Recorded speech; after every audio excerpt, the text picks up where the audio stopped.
Hi, it's Darnell with Whalen Recipes, and today I'm going to be making some baked black beans in the Ninja Foodi XL Pro air fry oven. So let's see it bake up some black beans right now. So the recipe for baked black beans is pretty simple. I've got 4 cups of black beans here. They have not been soaked, so they haven't been soaked or anything. And so there's 4 cups in there.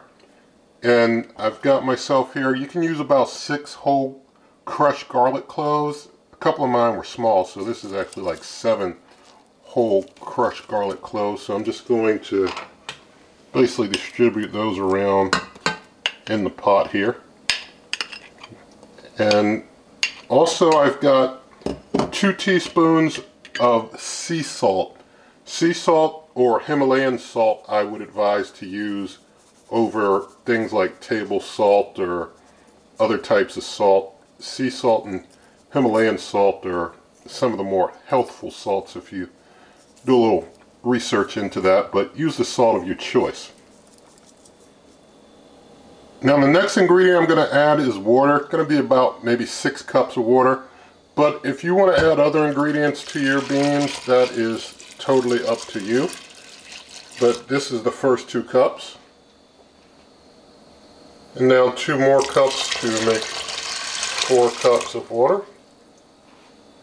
Now a couple more to make 6 cups of water, and I think I'm going to need a little more because I want things to be just a little higher as far as the amount of water. So I'm going to put 2 more cups to make 8 cups of water. So in go 2 more cups of water, so basically 8 cups of water with our 4 cups of beans and our garlic cloves and our salt. I'm just going to kind of mix things around a little bit to swirl it up. Get things mixed up pretty good there. So now that we got things nicely mixed up, we'll just go ahead and we'll put the lid on that. And so now let's go ahead and get things into the cooker. I've got the rack on the lowest rack level. So going to take this Dutch oven style pot here and put it in there.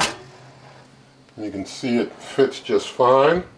Going to turn the cooker on and going to go to the bake function. So we'll go over to bake. And I'm going to set the temperature down to 325 degrees Fahrenheit. And I'm going to set the time up to 1 hour. We'll see how things look in an hour. And with that quickie preheat, it really doesn't matter leaving things in there during the preheat. But we'll hit start there. And we're going to go ahead and let it run for an hour. And I'll bring you back when the cooking is done. So we're coming to the end of 1 hour. And so let's go on in and see what's going on in here.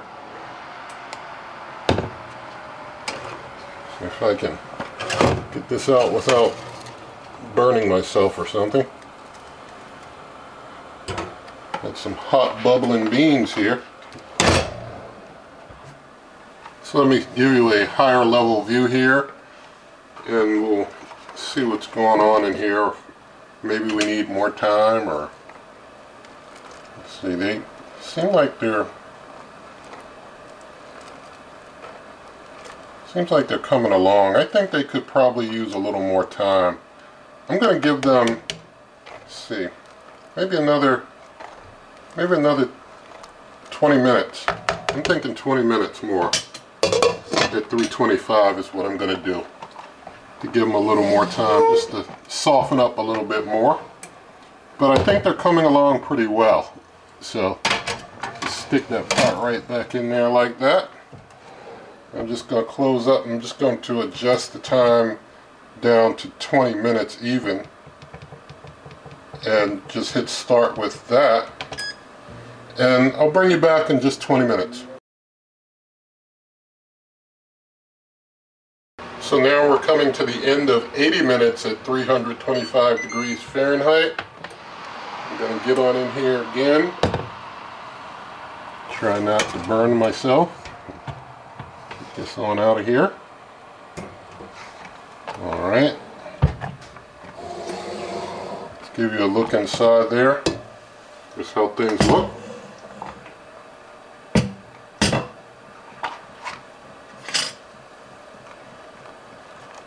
Now things feel a little better to me, how I guess the consistency feels of the beans. I feel they're getting a bit plumper and looking good. I guess this is a good point to stop. So I'm just going to leave it there at 80 minutes. I'm going to let them cool down a little bit and then we'll try a taste test. So I just gave things about 15 minutes to rest. I did put the lid back on and left that on while I let things rest for a while. And I'm going to go ahead and get some out of here and we'll do some taste testing. So you see our beans here. So we'll go ahead and do a taste test. So thank God for some piping hot baked black beans, and let's do a taste.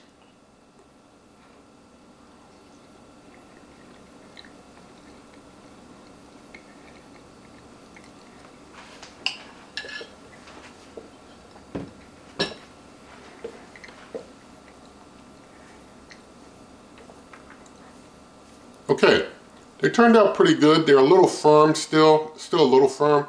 I think I could have probably gone, maybe 90 minutes, maybe 100 minutes, and, got them a little bit more absorption of the water to get a little more softer. But they're edible. They're good and edible. But I guess if you want them, really soft, you'd have to cook them a little longer. So 80 minutes is cool. I'd say you could go up to even 100 minutes and probably get a decent result. I did notice at 80 minutes, some of them were starting to get, really bigger. So I didn't really want them to get to all of them starting to split and such. The salt helps to prevent them from splitting. But all the same, I didn't want to risk it to, have them start looking all split and such. So 80 minutes, they turn out good. They're edible. You can have them at 80 minutes and they're fine. But I do think if you want, you could probably go up to 100 minutes if you want them even softer. They're not like crunchy hard or anything like that. I mean, they're totally, chewable and, decent beans. They're firm. They're like a firm chew as opposed to a mushy, soft chew. If you want them like a mushy, soft chew, try going up to maybe 100 minutes. If you want a firm chew, you can stop at 80 minutes and you'll be just fine with 80 minutes. Either way you want to go, pretty good. Don't have to soak them. You get some nice beans. You can use your air fryer oven to cook up beans. And you don't have to use a pressure cooker to do it. You don't have to use any other slow cooker or anything. You just break out a Dutch oven in your XL size air fry oven, because you need one that can hold that big Dutch oven type of a pot. So, sorry, I think I got a little something in my throat. But you need something that can hold that big Dutch oven size of a pot. And then you can, basically cook up your beans in it. So it can cook up, your whole meal, all phases of your meal, and it does a great job. That Ninja Foodi XL Pro air fry oven, it just knocks everything out that I throw at it. And so now you know how to also cook up some beans in it if you want some beans as well. And so with all of that said, in the video description, lots of ways to help this channel. You can check out my cookbook. There's ways to do memberships and different types of methods for membership. You can also check out other ways to help the channel. Referral link for the cooker, pay the same price, help the channel, lots of ways. And so with all of that said, you can also give this video a thumbs up. If you liked it, you can share the video with a friend, leave your comments, subscribe, hit that notification icon, and good eating.